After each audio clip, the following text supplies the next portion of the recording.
Hello बच्चों, let's read the question and the question is a function y is equals to fx has a second order derivative f double dash x equals to 6x minus 1.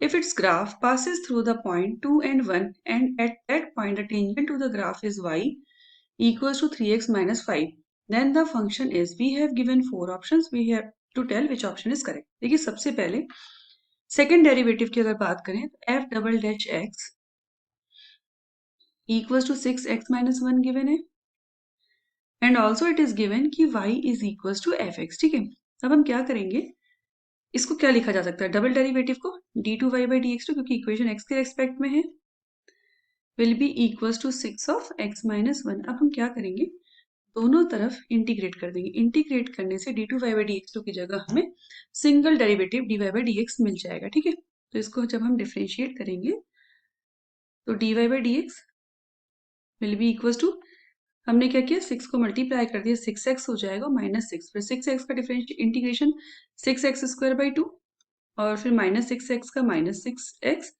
और plus का c constant. मतलब कहने का कि 2 से reduce हो जाएगा, we get the value of dy by dx which is equal to हो जाएगा 3x square minus 6x plus c.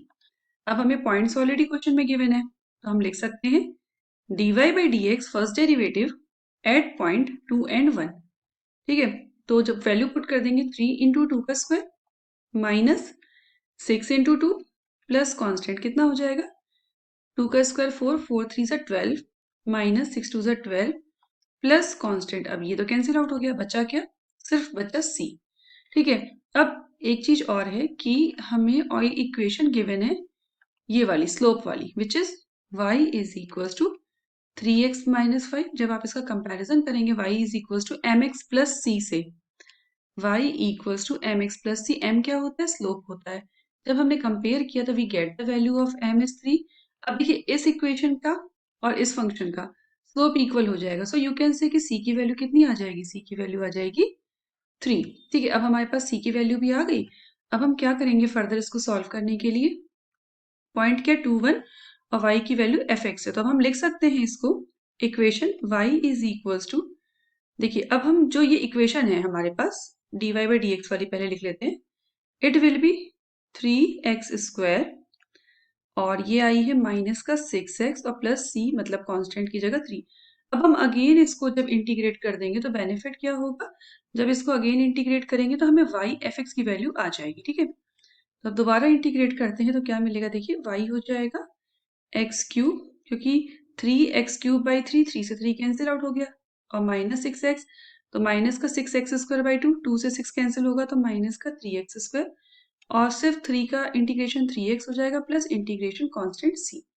अब यहाँ पे भी हम क्या करेंगे, पॉइंट हमें 2 और 1 गिवन है, वैल्यू पुट कर देते हैं 2 और 1, तो कितना हो जाएगा, देखिए y की वैल्यू 1 हो जाएगी और x की वैल्यू 2, तो पुट करिए 2 का क्यूब माइनस 3 इंटू 2 का square plus 3 into 2 plus c. इसको सॉल्व करके हम c की वैल्यू निकाले, तो c की वैल्यू आई सॉल्व करके -1.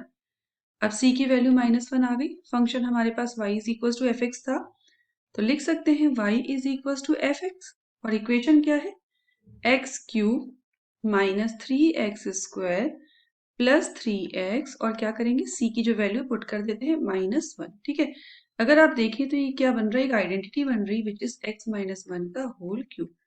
सो वी कैन से कि आंसर हो जाएगा x माइनस 1 होल क्यूब और इस बेस पे हमारा ऑप्शन बी करेक्ट हुआ. I hope you understood well. All the best.